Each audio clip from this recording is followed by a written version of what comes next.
Welcome back everyone, Panda here, and you are watching ShrineWatch for the week, and it is Alan Wake week. Alan Wake has strutted into the fog, he's writing all sorts of letters, he's put down his typewriter, grabbed his flashlight, and entered the game.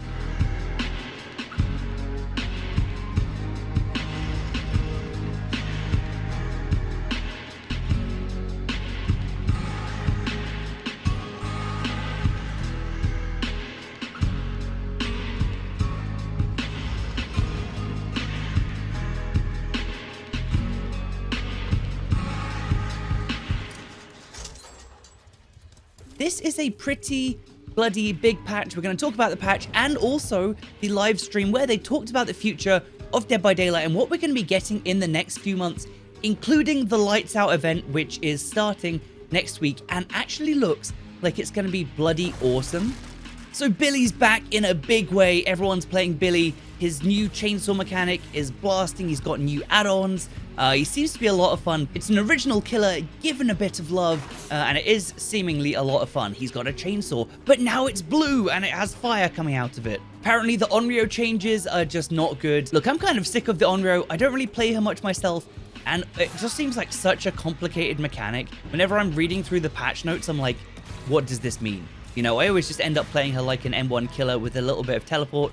Not a big fan. Anyway, they did tweet this out. They're going to do a few follow-up adjustments just to tweak some stuff. The FOV slider is in the game, so you can now make your FOV very wide, like if you had Shadowborn, or you can make it very narrow, like you have a tiny little monitor, or you're playing on your phone, maybe. And of course, Alan Wake came in with his perks and also with his Saga skin. Now, I was really upset because I thought we were getting a Rose skin. I just finished playing Alan Wake 2 a couple of days ago, and I really enjoyed it. It was a long game, and Rose was one of the really cool characters. Honestly, out of all the characters, Saga is my favorite. I bought the Saga skin straight away. FBI, and I was talking on the stream, we were thinking about how you could make a full team of policemen. You got Detective Tap with the police outfit. We've got Sybil with the police set as well.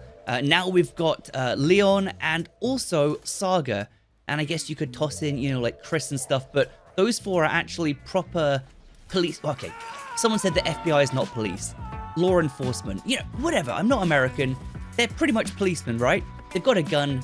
They uphold the law. Anyway, I don't really play Survive with Friends, but if I did, I would want my team to be all policemen. I think it's super cool. Right, anyway, let's talk about the Lights Out event that is starting next week. This is the first time that they've done a different game mode like this, and hopefully a teaser of things that are to come.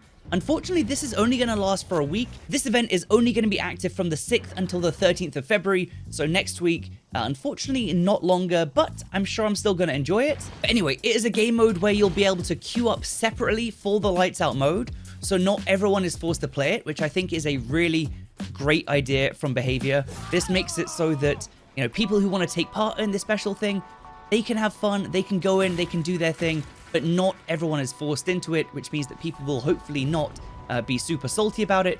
And in the event, there will be no scratch marks, no terror radius, no perks, and no items. So this really makes it a bare bones. You know, people have been asking for like a no perk mode, and this is what we're getting. And we've got a little bit more information here. It will be really dark, and it's not really dark, but it will be foggy. You know, there's a thick fog that you can only see about 5 or 6 meters in front of you. There'll be more chests with better items, so going around and finding chests will actually be valuable. And there's also only going to be 4 maps. We've got the Shattered Square, the Night map, the Treatment Center, the Doctor map, Mount Ormond, the Legion map, and Family Residence, the Huntress map. And this is great because it means that they've hopefully, you know, tweaked these maps, or at least gone into some depth and consideration as to which maps are going to work with it. I can't wait for this event. I'm really, really looking forward to it. I think it's going to be really cool. And Twitch drops have returned to DBD. They did one of these before, and it is back again. This is on until February the 14th. And how does this work? Well, if you are watching a streamer play Dead by Daylight like myself over on Twitch for 1, 2, and 3 hours, you'll unlock these cosmetics for Meg just by watching the stream. All you've got to do is go and link your Behavior, like DBD account, to your Twitch account, and then just go watch a stream. I will put a link in the description how to do this. Go and do it. You can always come over to my stream, give me a follow. I would really appreciate that. But of course, free skins. You know, who can say no to free skins? Not me. I've already got mine, so have you got yours? Okay, let's have a little look at the roadmap for February. So we've got the Lights Out event, obviously, on the 6th. Then also on the 6th, we're getting the Alan Wake collection with that skin for Rose and an alternate skin for Alan, where he's got a lot longer hair. On the 8th, we've got the Lunar New Year collection. We've got a set for Kate and a set for Yoon Jin. On the 14th, we've got the Valentine's collection, some Nicolas Cage cosmetics. Week 3, the PTB for the next actual chapter and killer. So that's only 20 days away.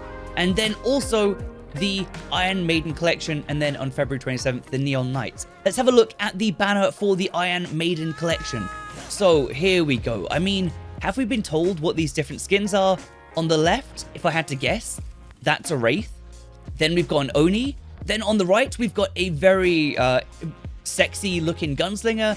And then in the middle here, what is this? As far as I'm concerned, this is a Dredge skin, right? You can see the bottom bit is all floaty. It's got arms on it. It's got like a bent over the top head. I think that is a Dredge skin. Am I wrong? Someone said that it's a Doctor skin, but I think that looking at that, it is a solid Dredge out of 10. I am excited. That looks bloody crazy.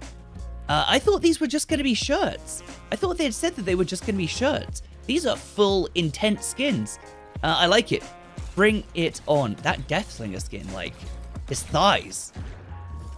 Those metal underwear. All right, let's not look at that too much. We have codes for free blood points. Enter in Alan Wake chapter for 150,000 and Lights Out for 100,000. So 250,000 free blood points for you. Just head over to the store and enter those. And regarding the next home, which is Revision, we've got a Felix, we've got a Deathslinger, we've got a...